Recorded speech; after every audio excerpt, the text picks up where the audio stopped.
This passport looks fake. People like you probably scammed welfare to get this trash. Karen Mitchell's voice cuts through Chicago O'Hare's morning rush at Gate B7. Her manicured fingers wave Patricia Williams' passport like evidence before the crowded terminal. Patricia's voice remains steady despite the fluorescent lights glaring down. That's a legitimate United States passport. Return it immediately. Legitimate? Karen laughs, her red lipstick stretching into a cruel smile. The smell of jet fuel drifts through ventilation as business travelers stop to stare. I know your kind, always trying to fly somewhere you don't belong with fake papers. You have no authority to— I have every right in my airport. Karen pulls out a silver Zippo, flame dancing. Time for a reality check, sweetheart. The blue passport catches fire. Patricia watches in horror as Karen drops the burning document into a metal trash can, smoke rising between them. Have you ever seen someone so blinded by hatred that they destroyed their own life with a single match? Tuesday morning, 8:30 a.m. Chicago O'Hare Terminal. Two pulses with the rhythm of American commerce. Business travelers clutch leather briefcases while families wrangle oversized suitcases toward departure gates. The PA system crackles with flight announcements in 3 languages. Judge Patricia Williams had arrived 90 minutes early, rolling her black Samsonite through the automatic doors. The rubber wheels clicked against polished marble as she navigated toward United's departure area. Her navy blazer hung perfectly over dark jeans, low heels clicking with quiet confidence. At 52, she carried herself with the measured grace of someone accustomed to commanding courtrooms.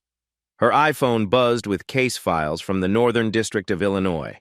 Tomorrow's federal hearing would determine whether Chicago's housing discrimination lawsuit could proceed as a class action. 3,000 families waited for her decision.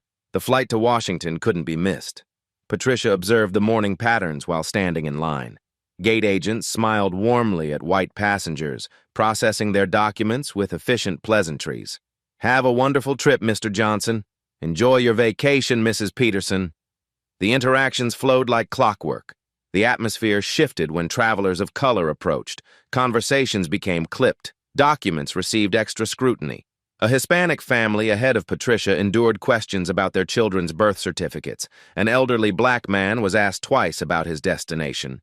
Patricia's legal training cataloged each microaggression. Patterns of bias were her specialty. She'd built her career dismantling institutional discrimination, one case at a time. Her quiet observations weren't paranoia, they were professional expertise. Karen Mitchell commanded her domain from behind the United counter. 15 years of gate agent experience had taught her exactly how much authority she could wield. Her blonde hair was styled to television perfection, makeup applied like armor against the early shift. The red United blazer fit her frame like a uniform of power. Karen took pride in her role as America's gatekeeper. Not everyone deserved to fly, in her opinion. Security meant vigilance against certain types who might exploit the system. She saw herself as patriotic, protecting honest travelers from freeloaders and criminals. The morning routine energized her. Each passenger represented a small test of her authority. Most submitted without question, but occasionally someone challenged her judgment. Those moments reminded Karen why her job mattered. Patricia watched Karen's performance with clinical interest. The woman's body language telegraphed her intentions. Shoulders squared against minorities, relaxed with white families. Voice modulated from honey sweet to bureaucratic ice, depending on skin color. Every gesture is calculated to establish dominance. The terminal hummed with controlled chaos. Departure boards flickered with gate changes while janitors pushed industrial mops across endless floors. Coffee shops dispensed caffeine to bleary-eyed travelers clutching boarding passes. Children's voices echoed off glass walls 30 feet high. Patricia checked her Rolex. 8:45 a.m. The 10:30 flight would deliver her to Reagan National with hours to spare. Federal judges didn't miss court appearances. Her reputation had been built on punctuality and preparation, never giving opposing counsel ammunition for delays. She pulled out her leather portfolio, reviewing testimony transcripts while the line crept forward. Housing discrimination cases required meticulous attention to detail.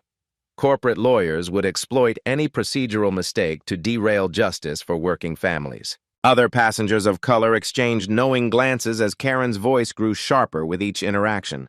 A young black mother clutched her toddler tighter after enduring questions about her ticket validity. An Asian businessman's jaw clenched as Karen demanded additional identification for security purposes. Patricia recognized the exhaustion in their eyes. Every airport, every official interaction carried this undercurrent of suspicion. Success didn't shield anyone from assumptions about their worthiness to exist in certain spaces. Karen's power trip accelerated as morning wore on. Each small victory over a passenger inflated her confidence. She'd made a Hispanic teenager nearly cry over his student visa. An elderly black woman apologized repeatedly for her difficult name pronunciation. The gate area filled with the Tuesday business crowd. Lawyers, consultants, and executives scrolled through phones while waiting for boarding announcements. Most remained oblivious to Karen's discriminatory theater playing out before them. Patricia studied Karen's badge number, 247851. 15 years of service according to the small pin collection adorning her lapel. Long enough to perfect these techniques. Long enough to believe she was untouchable. The morning sun streamed through terminal windows, casting long shadows across the waiting area. Patricia moved 3 positions closer to Karen's counter. Her federal court hearing waited in Washington. Justice for 3,000 families hung in the balance. Neither woman knew their collision would reshape airport discrimination policies nationwide. Patricia approached Karen's counter at 9:15 a.m., her heels clicking against polished marble. She placed her passport, boarding pass, and federal ID in a neat row, as she'd done hundreds of times before. The morning sun cast sharp angles through terminal windows, illuminating dust particles floating in recycled air. Karen's eyes narrowed as she examined the documents. Her manicured nails drummed against the counter surface, each tap deliberate and theatrical. The scent of her heavy perfume mixed with the airport's coffee-tinged atmosphere, creating an oddly suffocating combination. "Is this really your passport?" Karen's voice carried across the gate area, designed to draw attention from every nearby passenger. "The photo doesn't look like you at all. Are you sure this belongs to you?" Patricia maintained her professional composure, though her legal instincts activated like radar detecting incoming threats. "I assure you it's completely authentic. I travel internationally for federal business on a regular basis." "Federal business?" Karen's laugh was sharp enough to cut glass, echoing off the terminal's high ceilings. She held the passport higher, ensuring nearby passengers could witness her performance. "Right. What kind of federal business could someone like you possibly have, cleaning federal buildings?" The insult landed like a physical blow. Patricia's jaw tightened slightly, but her voice remained steady as courtroom marble. "Ma'am, I'd prefer to keep my travel details private. May I please have my documents returned?" "Not so fast, honey." Karen flipped through the passport pages with exaggerated suspicion, her red fingernails tracing visa stamps like a detective examining evidence. "These international stamps look suspicious. Have you been to a lot of interesting places where people learn to forge documents?" A line of passengers formed behind Patricia, creating an unwilling audience for Karen's discrimination theater. Business travelers checked their expensive watches impatiently while families juggled oversized luggage and restless children. Karen's performance was creating exactly the public humiliation she craved. "Ma'am, I need to board my flight," Patricia said firmly, her voice carrying decades of courtroom authority. "My documents are completely in order, and this delay is unnecessary." Karen's supervisor, Brad Thompson, approached from the employee break room, steam rising from his coffee mug as he observed the interaction with visible discomfort. At 55, he'd witnessed Karen's power trips countless times, but consistently chose the coward's path of willful blindness. "Ladies and gentlemen," Karen announced loudly enough for the entire gate area to hear, "we have a serious document situation here that requires very careful security review." Patricia's cheeks burned with embarrassment as dozens of heads turned in their direction. A distinguished businessman behind her muttered disapproving comments under his breath. A young mother instinctively pulled her children closer, sensing the toxic tension crackling through the air. "There's absolutely no situation here," Patricia replied, her legal training keeping her voice level despite mounting frustration. "I'd like to speak with your supervisor privately, immediately. If your documents are legitimate, you shouldn't mind everyone hearing about our security procedures." Karen sneered, her voice dripping with false authority. She waved Brad over with theatrical urgency, like summoning backup for a dangerous criminal. "We might have fraudulent federal papers here, Brad." Brad reluctantly approached, his expression apologetic but cowardly. "What exactly seems to be the problem, Karen?"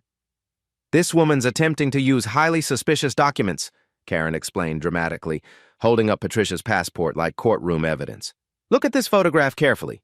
Does that actually look like her to you? I think we're dealing with identity theft." Patricia turned to Brad with measured authority, her judicial bearing evident despite casual travel attire. "Sir, I'm formally requesting to speak with your manager immediately. This treatment is highly inappropriate and potentially discriminatory." "I don't know what back-alley scam artist sold you this fake passport," Karen continued, completely ignoring Patricia's reasonable request. "But this is precisely why we need much stricter border controls and document verification." The crowd around them swelled like gathering storm clouds. Several passengers pulled out smartphones, sensing viral-worthy drama unfolding before their eyes. Patricia noticed the recording devices but couldn't protest, without appearing guilty of Karen's fabricated accusations. "Ma'am, these accusations are completely unfounded and professionally inappropriate," Patricia said, her voice carrying the unmistakable weight of extensive courtroom experience. "I formally demand to know your complete name and official employee identification number." Karen's eyes flashed with murderous fury. Nobody, absolutely nobody, challenged her authority in her own professional domain. She reached for her security radio with exaggerated dramatic flair. "Security to Gate B7 immediately. We have a potential document fraud situation requiring urgent law enforcement response." Patricia's heart rate increased, but not from fear or panic. Her razor-sharp legal mind was systematically cataloging every single word, gesture, and witness for the inevitable federal complaint she'd file. Karen was methodically digging her own professional grave with each discriminatory comment. "You're making an extremely serious mistake," Patricia warned quietly, her voice carrying judicial gravitas. "I very strongly advise you to reconsider this dangerous course of action before it's too late." "What exactly are you going to do about it?" Karen shot back venomously, emboldened by the growing crowd of fascinated spectators. "Sue me? Threaten me? People like you always threaten lawsuits every single time you don't get your way through proper channels." Officer Mike Rodriguez arrived within 3 minutes, his police radio crackling with urgent static. At 32, he'd handled countless routine airport disputes, but rarely witnessed such blatantly obvious discrimination unfolding in real time. "What's the current situation here?" Rodriguez asked professionally, his trained eyes scanning both women's body language for threat assessment. Karen launched into her completely fabricated story before Patricia could utter a single word in defense. "Officer, this woman's attempting to use obviously fraudulent federal documents. I spotted the sophisticated forgeries immediately. She became verbally aggressive and threatening when I properly questioned her suspicious paperwork." "That's absolutely and completely false," Patricia interjected firmly, her natural judicial authority bleeding through despite her casual travel attire. "Officer, this employee is making entirely baseless accusations while engaging in clear discriminatory harassment." Rodriguez studied both women with practiced law enforcement eyes. Karen's over-the-top theatrical outrage contrasted starkly with Patricia's composed professional demeanor. His experienced instincts strongly suggested something was fundamentally wrong with Karen's hysterical version of events. "Ma'am, may I please examine your identification documents?" Rodriguez asked Patricia with genuine respect, his tone notably different from Karen's hostile approach. Before Patricia could respond appropriately, Karen interrupted again with poisonous urgency. "Officer, please don't let her fool you with additional fake identification cards. These people are becoming incredibly sophisticated with high-quality document forgeries." Patricia's legendary patience was approaching its absolute breaking point. "Officer, I'm completely happy to provide any identification you professionally require. However, I want this entire interaction officially documented and properly recorded. She's clearly trying to intimidate you with legal threats." Karen whispered loudly enough for everyone to hear, her voice dripping with manufactured concern. "They always immediately play the victim card when caught red-handed in criminal activity." Rodriguez's professional discomfort was now visibly obvious to everyone present. Karen's inflammatory language was crossing legal lines he couldn't professionally ignore without compromising his own integrity. "Ma'am," he addressed Karen directly, "let's please focus strictly on the actual documents themselves, not inappropriate personal observations about passengers." Karen sensed her carefully constructed authority beginning to slip away and made a calculated decision to escalate the confrontation dramatically. She reached into her desk drawer and deliberately pulled out a small bottle of coffee creamer, her movements purposeful and malicious. "Oops!" she exclaimed with theatrical fake surprise, deliberately spilling the sticky liquid directly across Patricia's legitimate federal passport. The brown creamer soaked immediately into the distinctive blue cover, staining the official government seal. "How terribly clumsy of me!" Patricia stared in absolute shock as her authentic passport absorbed the deliberately spilled liquid. "You just intentionally damaged legitimate federal property." "It was clearly a simple accident," Karen replied with mock innocence, though her satisfied smirk betrayed her malicious intentions to every observer. Besides, if it was actually real government property, a tiny little spill wouldn't matter at all. The crowd gasped audibly as coffee creamer dripped from Patricia's damaged passport onto the terminal floor. Several passengers were now openly filming the confrontation, their phones capturing every moment of Karen's escalating discrimination. A white businessman in his 60s shook his head in visible disgust at Karen's unprofessional behavior. "Ma'am, that was clearly intentional," Rodriguez said firmly, his professional mask finally slipping. "You cannot deliberately damage passengers' official documents under any circumstances." Karen's confidence swelled with the growing attention. She was center stage now, teaching this uppity woman a lesson that everyone could witness and remember. The power coursing through her veins felt intoxicating, addictive. "Sometimes unfortunate accidents happen when people bring suspicious items to secure airport facilities," she replied coldly, her voice carrying across the gate area. "Maybe next time she'll bring legitimate, authentic documents instead of forgeries." Patricia pulled out her iPhone to document the deliberately damaged passport. The federal seal was partially obscured by brown stains, though still clearly visible to anyone with functioning eyesight. Her hands trembled slightly with controlled rage.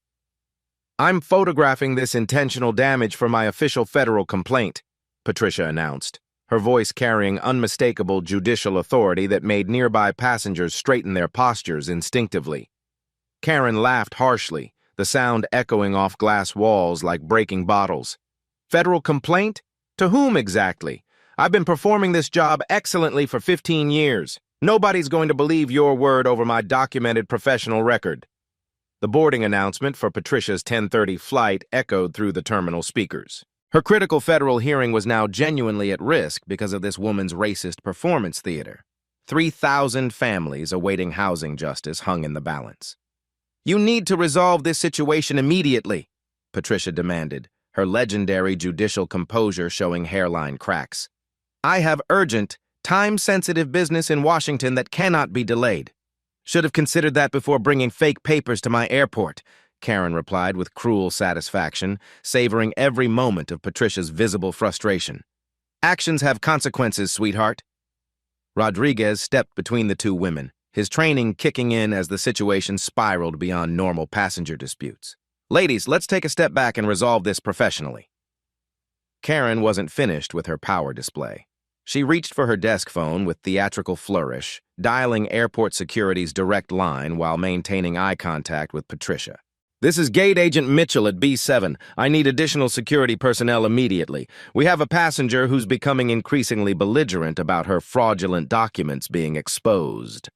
"That's a complete fabrication," Patricia protested, her voice rising for the first time. "Officer Rodriguez can testify that I've remained completely calm and professional throughout this harassment." Rodriguez nodded reluctantly. "Ma'am, the passenger has been cooperative. Maybe we should—" "Officer, you don't understand how sophisticated these document fraud rings have become," Karen interrupted, her voice taking on a conspiratorial tone. "They coach people on how to act innocent when caught. This woman is clearly trained in deception techniques." More security personnel arrived, their heavy boots echoing against marble floors. Captain Sarah Carter approached with 2 additional officers, their presence drawing even larger crowds of curious travelers. The gate area transformed into an impromptu theater of injustice. "What's the situation report?" Captain Carter asked Rodriguez, her experienced eyes immediately assessing the tension between Karen and Patricia. "Gate Agent Mitchell claims document fraud. The passenger denies all accusations and wants to file complaints about treatment," Rodriguez explained carefully, his discomfort with Karen's behavior evident in his measured tone. Karen launched into an elaborate performance for the new audience. "Captain, this woman attempted to use obviously forged federal documents. When I properly identified the forgeries, she became hostile and threatening. I was forced to confiscate the fake papers for security purposes." "You deliberately damaged my legitimate passport with coffee," Patricia shot back, holding up the stained document as evidence. "This is systematic harassment based on racial discrimination." "Race has nothing to do with proper security procedures," Karen replied with false indignation, though her smirk betrayed her true motivations. "I treat every passenger exactly the same way, regardless of background." Captain Carter examined the damaged passport carefully. Even with coffee stains, the federal seals appeared authentic to her trained eye. The document showed extensive international travel, suggesting legitimate business purposes. "Ma'am, this passport appears genuine," Carter told Karen quietly. "Perhaps we should reconsider." "Appearances can be deceiving, Captain," Karen interrupted loudly. "These forgeries are becoming incredibly sophisticated. We cannot afford to let our guard down against security threats." Patricia's flight boarding continued in the background, passengers streaming toward the jetway while her travel plans disintegrated. Each passing minute decreased her chances of reaching Washington in time for tomorrow's critical hearing. "I'm going to miss my flight because of these false accusations," Patricia said, her voice tight with controlled fury. "This deliberate delay is causing real harm to federal court proceedings." "Federal court?" Karen laughed mockingly. "What possible business could you have with federal courts? Jury duty? Maybe some child support hearing?" The insults were becoming more personal, more vicious. Patricia recognized the escalating pattern from discrimination cases she'd adjudicated. Karen was drunk on power, pushing boundaries to see how far she could go. "Ma'am, that's inappropriate," Rodriguez warned Karen, but his authority was limited in this complex situation. Karen ignored the warning, emboldened by her audience. "Officer, you have to understand the bigger picture here. People like this woman exploit our immigration system, forge documents, take advantage of programs they're not entitled to. It's my patriotic duty to stop them." "People like me?" Patricia repeated her judicial training, recognizing classic discriminatory language. "Please elaborate on what you mean by that specific phrase." Karen realized she'd gone too far but couldn't retreat without losing face. "You know exactly what I mean. Don't try to twist my words into something they're not." Captain Carter was growing increasingly uncomfortable with Karen's language and behavior. Her years of security experience had taught her to recognize genuine threats versus manufactured drama. This situation felt entirely manufactured. "Gate Agent Mitchell, I think we should de-escalate this situation," Carter suggested diplomatically. "Perhaps we could resolve this more quietly." "There's nothing to de-escalate," Karen insisted stubbornly. "We have clear security protocols for suspicious documents. I'm following procedures exactly as written." "Show me the written procedure for damaging passengers' documents," Patricia challenged, her legal mind seizing on Karen's claim. "I'd like to review the specific policy you're citing." Karen's face flushed red as she realized her mistake. No written procedure authorized destroying passengers' property. Her actions were entirely personal, driven by prejudice rather than policy. "I don't need to justify proper security measures to suspicious passengers," she replied defensively, avoiding Patricia's direct question about written procedures. The crowd around them had grown to nearly 50 people, all filming and whispering among themselves. Social media posts were already appearing with hashtags about airport discrimination. Karen was becoming an internet sensation for all the wrong reasons. "Ma'am, I'm requesting your supervisor's immediate presence," Patricia demanded with growing authority. "This situation has moved far beyond normal passenger service issues." "I am the supervisor here," Karen shot back, though her voice betrayed growing uncertainty. "Brad Thompson reports to me, not the other way around." Brad had been watching from a safe distance, clearly uncomfortable with Karen's escalating behavior, but unwilling to intervene decisively. His cowardice was becoming obvious to everyone present. Patricia made a strategic decision that would change everything.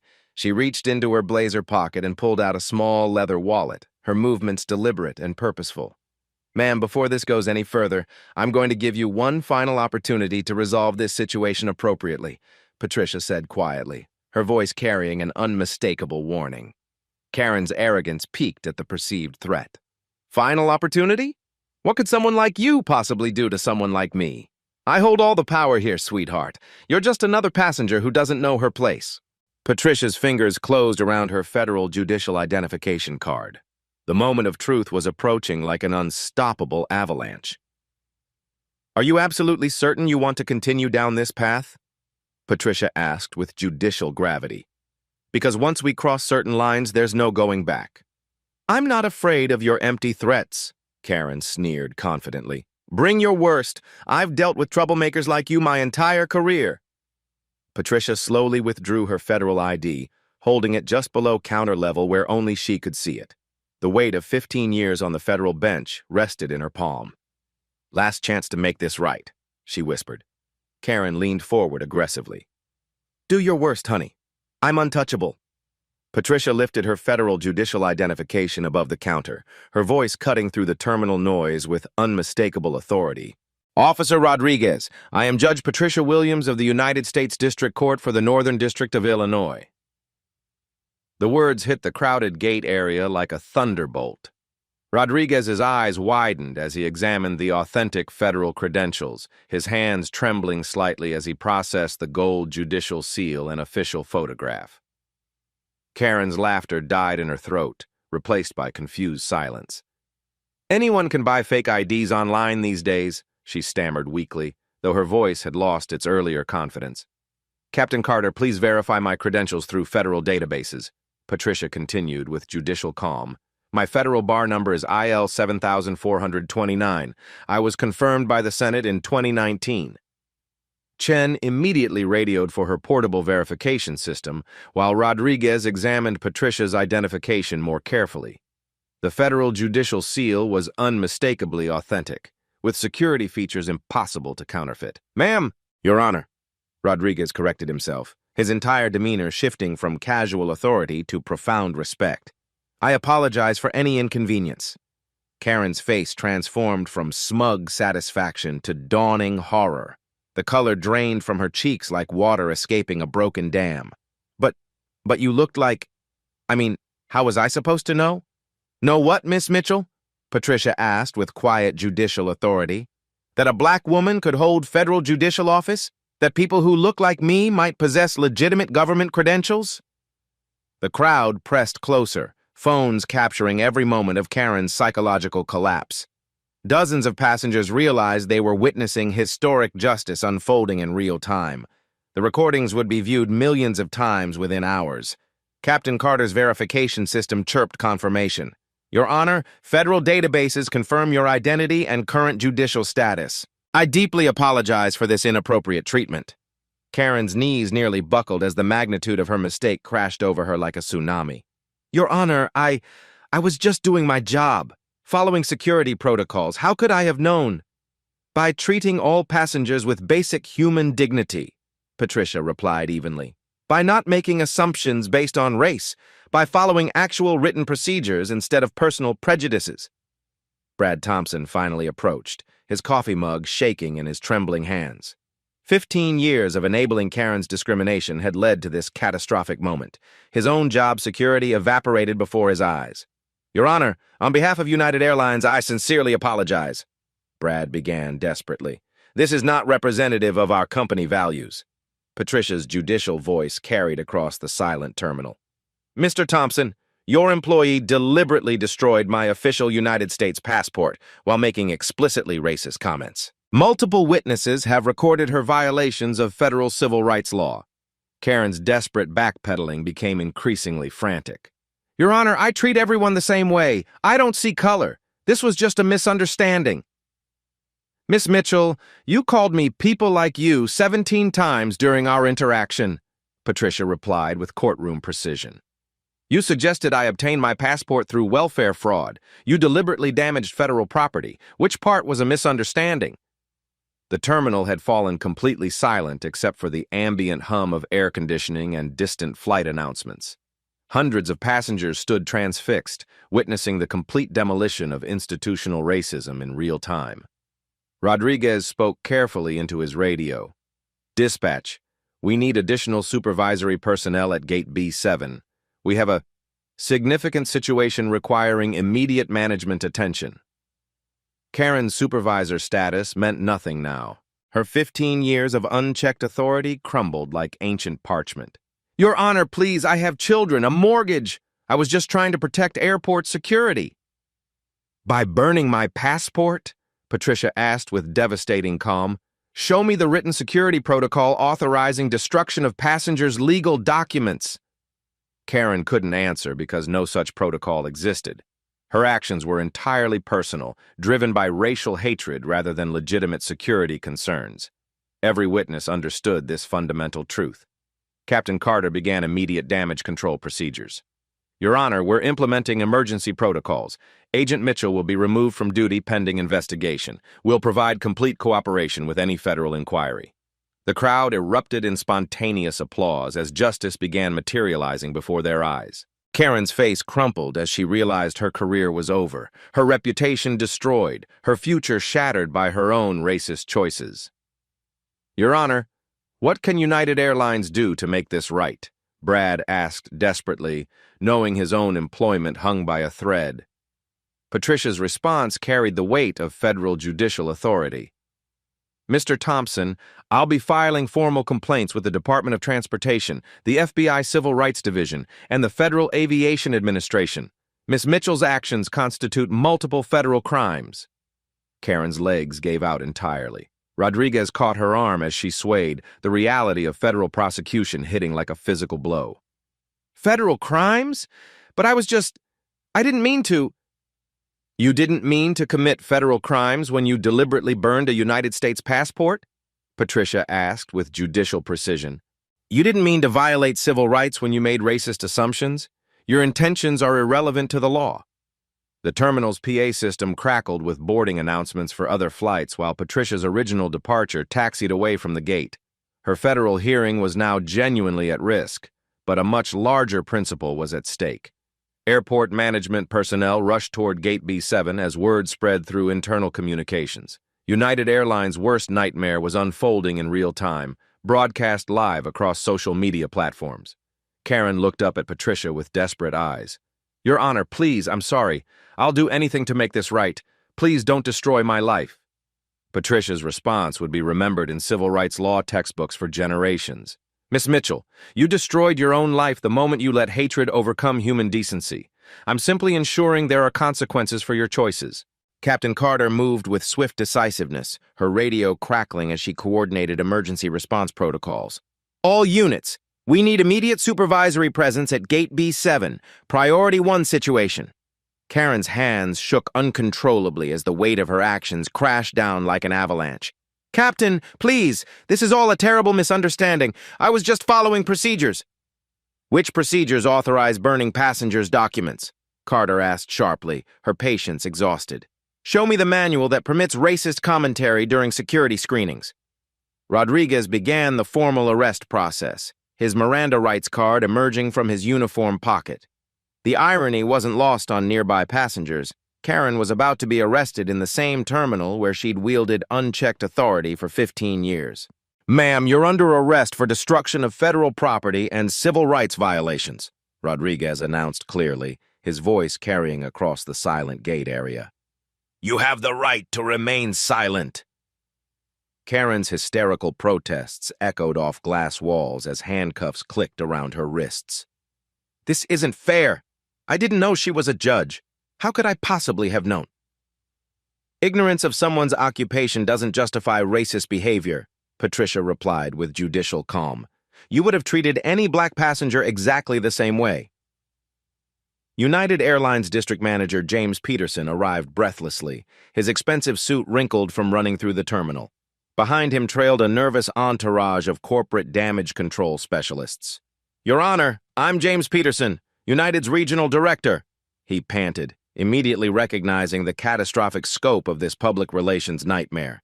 Please accept our most sincere apologies for this inexcusable treatment. Patricia's response was measured but firm. Mr. Peterson, your employee committed federal crimes while representing your company. This isn't a customer service issue, it's a criminal matter. Karen's desperate attempts at damage control became increasingly pathetic. Your Honor, I have children who depend on me, a mortgage, 15 years of excellent service. This one mistake shouldn't ruin my entire life. One mistake? Patricia repeated with devastating precision. You made racist assumptions, destroyed federal property, filed false accusations, and attempted to have me arrested. Which specific action was your one mistake? The crowd pressed closer, their phones capturing Karen's complete psychological collapse. Social media posts were already trending with #AirportJustice and #BurnPassport hashtags. Karen's mugshot would be international news within hours. Peterson huddled frantically with his legal team while Karen's arrest proceeded. United's stock price would plummet when markets opened. Congressional hearings were inevitable. Lawsuits would follow like vultures circling carrion. Your Honor, United Airlines is implementing immediate corrective action, Peterson announced desperately. Agent Mitchell is terminated for cause, effective immediately. No severance, no benefits, no references. Karen's sobs echoed through the terminal as her 15-year career disintegrated in real time. You can't fire me. I have union protection. I was following company guidelines. Show me the company guideline authorizing document destruction, Peterson replied coldly, already calculating legal liability. Karen had become a corporate pariah, toxic to any future employment in transportation. Rodriguez completed the arrest procedures as additional FBI personnel arrived to secure the scene. Karen's fingerprints would be in federal databases within hours, her criminal record permanent and searchable. Your Honor, we're arranging immediate first-class accommodation on the next D.C. flight.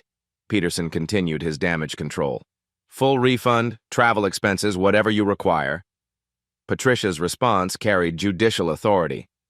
Mr. Peterson, I appreciate the gesture, but this situation requires systematic change, not individual compensation. How many other passengers has Miss Mitchell discriminated against over 15 years? The question hung in the air like a sword of Damocles. Peterson's legal team exchanged nervous glances, knowing that discovery processes would reveal years of complaints, lawsuits, and covered-up discrimination incidents. Captain Carter supervised Karen's removal from the gate area, her former authority replaced by orange detention clothing and federal custody. Transport to federal holding pending arraignment, she radioed efficiently. Karen's family members were already calling, having seen viral videos of her arrest. Her husband faced inevitable divorce proceedings. Her children would endure school bullying. Her elderly parents would see their daughter's shame broadcast globally. Your Honor, what federal agencies will be investigating this incident? Peterson asked with visible dread, knowing his company faced potential 8-figure penalties. Patricia's judicial response would reshape airport discrimination policies nationwide. The Department of Transportation, FBI Civil Rights Division, Federal Aviation Administration, and Department of Justice will all receive formal complaints with video evidence. Airport authority personnel began crowd control as media vans arrived outside the terminal. CNN, Fox News, and MSNBC would lead evening broadcasts with this story. Karen had become the face of institutional racism in America. Your Honor, is there any possibility of resolving this matter quietly? Peterson asked desperately, though he already knew the answer. Patricia's final response to United's damage control efforts carried the weight of federal judicial authority and 15 years of fighting institutional discrimination. Within 2 hours of Karen's arrest, videos of the passport burning had exploded across every major social media platform. The hashtag #BurnPassport accumulated over 3 million views as the footage spread like wildfire through Twitter, TikTok, Instagram, and Facebook feeds worldwide. CNN's Anderson Cooper led the evening broadcast with breaking news. Tonight, shocking video from Chicago O'Hare Airport shows a United Airlines gate agent burning a black woman's passport, only to discover she had just committed a federal crime against a sitting federal judge. The video played on split screens while legal experts analyzed the potential charges. Former FBI Director James Comey appeared via satellite, explaining the severity of destroying federal documents. This isn't just discrimination, it's a federal felony carrying up to 25 years in prison. Judge Patricia Williams maintained her dignified composure during a carefully orchestrated press conference at Reagan National Airport after catching the evening flight to Washington. Standing before a bank of microphones, she addressed the nation with judicial authority. "This incident wasn't about me personally," Patricia said, her voice steady despite the media chaos. "It represents the daily discrimination millions of Americans face without recourse. The difference is that I had the platform and authority to demand accountability." Meanwhile, in Chicago, FBI Special Agent Maria Santos led a rapid response civil rights investigation. Her team seized security footage from 17 different camera angles, documenting every moment of Karen's systematic harassment and criminal behavior. "We're treating this as a federal hate crime with conspiracy to deprive civil rights," Agent Santos announced to gathered media. "The evidence is overwhelming and includes multiple federal violations." Karen Mitchell sat in federal detention, still wearing her stained United Airlines uniform, as the magnitude of her situation crystallized. Her court-appointed attorney, Public Defender Robert Carter, delivered devastating news about her legal prospects. "Karen, you committed these crimes on camera in front of 50 witnesses against a federal judge," Carter explained grimly. "The prosecution has an airtight case. We need to discuss plea negotiations immediately." Congressional response was swift and bipartisan. House Judiciary Committee Chairman Jerry Nadler announced immediate hearings on transportation discrimination, while Senator Elizabeth Warren introduced emergency legislation mandating federal civil rights training for all airport personnel. "The American people deserve to travel without facing racist harassment from government-sanctioned employees," Warren declared from the Senate floor. "This legislation will ensure Karen Mitchell's crimes never happen again." United Airlines faced an unprecedented corporate crisis. CEO Scott Kirby convened emergency board meetings as the company's stock price plummeted 15% in after-hours trading. Legal experts predicted civil lawsuits reaching hundreds of millions of dollars. "We are conducting a comprehensive review of all employee conduct over the past decade," Kirby announced during a hastily arranged press conference. "This behavior violates everything United Airlines stands for." The Department of Transportation launched parallel investigations into systemic discrimination across the airline industry. Transportation Secretary Pete Buttigieg personally called Judge Williams to discuss federal policy reforms. "Your dignity in the face of such hatred exemplifies the best of American values," Secretary Buttigieg told her during their recorded conversation. "We will ensure this leads to meaningful change." Karen's criminal trial began just 6 weeks later, fast-tracked due to overwhelming public interest and clear video evidence. Federal Judge Michael Harrison presided over proceedings that were broadcast live on C-SPAN and major news networks. Prosecutor Assistant U.S. Attorney Sarah Kim presented devastating evidence to a packed courtroom. "Ladies and gentlemen of the jury, you will see video evidence of the defendant deliberately burning a United States passport while making explicitly racist statements." Karen's defense team struggled against insurmountable evidence. Defense attorney Carter attempted an insanity plea, arguing that Karen's racism represented mental illness, but psychiatric evaluators found her legally competent and fully aware of her criminal actions. The trial's most powerful moment came when Judge Williams testified with quiet dignity about the incident's impact. Miss Mitchell's actions represented institutionalized racism that countless Americans face daily. The difference is that I had the platform to demand justice. Character witnesses painted a devastating portrait of Karen's 15-year pattern of discrimination. Former passengers testified via video link about similar harassment they'd endured, but never reported due to fear and lack of resources. Airlines employee Marcus Johnson, a black baggage handler, testified about Karen's workplace racism. "She called security on black employees constantly, claiming we looked suspicious or didn't belong in certain areas." Expert testimony revealed the broader scope of Karen's criminal behavior.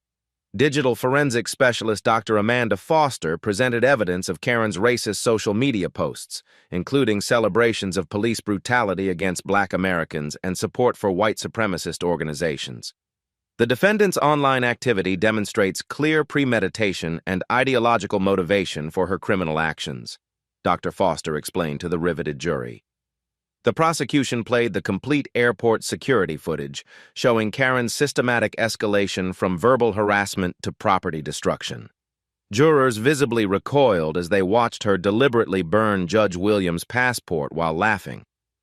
Karen's sentencing hearing drew national media attention as victims of her past discrimination testified about lasting psychological trauma. The courtroom overflowed with civil rights advocates and federal law enforcement officials.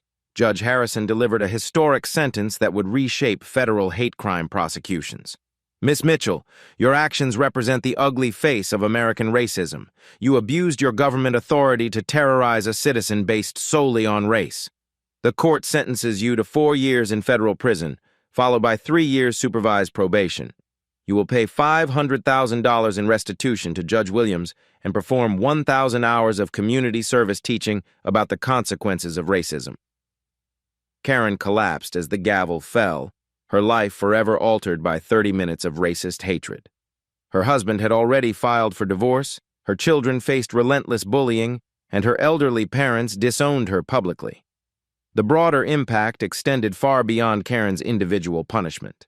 The Department of Transportation mandated comprehensive bias training for all airport employees nationwide. Anonymous reporting systems were established for discrimination complaints. 47 airport employees across 12 states were terminated following investigations triggered by Karen's case. Airlines implemented body cameras for all customer service positions and established federal civil rights monitors at major airports.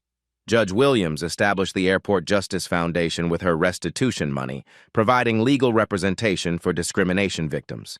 The foundation filed class action lawsuits against multiple airlines, recovering millions for affected passengers. Karen's crime exposed a cancer that had been growing in our transportation system for decades, Judge Williams explained during the foundation's launch event. Her prosecution opened the door for systematic change. Congressional legislation passed with overwhelming bipartisan support, creating federal civil rights enforcement mechanisms specifically for transportation discrimination. The Airport Accountability Act mandated annual bias audits and substantial penalties for discriminatory conduct. International attention focused on American airport discrimination, with European Union officials citing Karen's case as evidence of systematic racism in U.S. travel policies. The diplomatic embarrassment prompted additional State Department reforms. Karen's mugshot became a cautionary tale in civil rights training programs worldwide, her racist crimes serving as a permanent reminder of hatred's consequences. Her federal conviction ensured she would never work in transportation again. 4 years later, as Karen sat in her federal prison cell, videos of her passport burning continued circulating as educational tools about the price of racism. 2 years after Karen Mitchell's federal conviction, Judge Patricia Williams stood at the podium of Howard University Law School's graduation ceremony. Sunlight streamed through stained glass windows as 300 future attorneys awaited her commencement address. Class of 2027, you enter a legal profession forever changed by one woman's 30 minutes of hatred, Patricia began, her voice carrying the wisdom earned through decades of fighting injustice. Karen Mitchell thought she was just burning a passport. Instead, she ignited a revolution. The graduates listened intently as Patricia outlined the systematic changes born from that Chicago airport confrontation. Federal civil rights prosecutions had increased by 300%. Airport discrimination complaints dropped 70% nationwide after mandatory bias training and body camera requirements. The Mitchell case, as legal scholars now called it, had become required study in every law school civil rights curriculum. Patricia's dignified response to racist harassment demonstrated how individual courage could reshape institutional policies affecting millions. Meanwhile, in federal correctional institution Danbury, Karen Mitchell folded laundry in the prison industrial program, her orange uniform a stark contrast to the designer blazers she once wore with authority. At 47, she faced 2 more years of incarceration, followed by supervised probation. Karen's family had completely disintegrated. Her ex-husband remarried and relocated to Oregon with their teenage children, who legally changed their surnames to escape association with their mother's crimes. Her elderly parents died within months of each other, their obituaries specifically requesting no contact with their disgraced daughter. Prison psychiatrist Dr. Angela Martinez documented Karen's psychological journey through mandatory counseling sessions. She initially blamed everyone except herself, Dr. Martinez noted in case files. Judge Williams, the passengers who filmed, even United Airlines for inadequate training. Accepting personal responsibility took 18 months. Karen's cell contained dozens of letters from discrimination victims sharing their stories. Her mandatory community service assignment required reading every testimony and writing personal responses acknowledging the harm her behavior represented. "I thought I was protecting America," Karen wrote in one court-mandated reflection essay. "Instead, I was perpetuating the very hatred that makes America weaker. My racism didn't make anyone safer. It made everyone less free." The broader ripple effects continued expanding long after Karen's imprisonment. United Airlines settled class action lawsuits totaling $400 million, funds distributed to thousands of passengers who had experienced discrimination over the past decade. Judge Williams's Airport Justice Foundation grew into a national civil rights powerhouse, with offices in 12 major cities and a staff of 47 attorneys specializing in transportation discrimination cases. The foundation's annual report documented over 3,000 successful interventions. "Every day, someone contacts us saying they saw the airport video and finally found courage to report their own discrimination experience," explained Foundation Director Sarah Carter during a Washington Post interview. Karen's crime gave voice to previously silenced victims. Congressional oversight continued through biannual hearings examining airport discrimination statistics. Representative Alexandria Ocasio-Cortez frequently cited the Mitchell case when advocating for expanded civil rights enforcement funding. International observers studied American airport discrimination reforms as a model for addressing institutional racism. The European Union invited Judge Williams to address transportation ministers about implementing similar accountability measures. Karen's attempts at redemption remained largely unsuccessful. Her prison letters to Judge Williams went unanswered, as did requests for public forgiveness meetings. The legal system had delivered justice, but personal reconciliation remained elusive. Forgiveness is earned through sustained behavioral change, not demanded through empty apologies, Judge Williams explained during a Harvard Law Review interview. "Miss Mitchell destroyed far more than my passport. She traumatized countless travelers who shared similar experiences." As Karen's release date approached in 18 months, employment prospects remained grim. Background checks would reveal her federal civil rights conviction, making her essentially unemployable in any customer service role. Her future seemed limited to minimum wage positions, accepting convicted felons.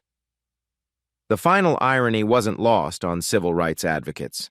Karen Mitchell, who once controlled airport access for thousands of travelers, would likely never fly commercially again due to her placement on federal watch lists. Judge Williams concluded her Howard commencement address with a challenge that resonated far beyond the law school auditorium. The law gave Miss Mitchell 4 years in prison, but hatred gave her a lifetime sentence of isolation from human decency. Choose love over fear, justice over prejudice, and courage over comfortable silence. The next Karen Mitchell is working somewhere right now. What will you do when you encounter her? If this story inspired you to stand up against injustice, share it with someone who needs to see it. Subscribe to Black Voices Uncut for more stories where accountability triumphs over hatred. Turn on notifications so you never miss justice being served. Comment below. Have you witnessed discrimination in public spaces? What did you do? And here's the real question that should keep us all awake at night. How many Karen Mitchells are working in positions of power right now, just waiting for their moment of hatred to explode? What are you going to do about it? At Black Voices Uncut, we don't polish away the pain or water down the message. We tell it like it is because the truth deserves nothing less. If today's story spoke to you, click like, join the conversation in the comments, and subscribe so you'll be here for the next Uncut Voice.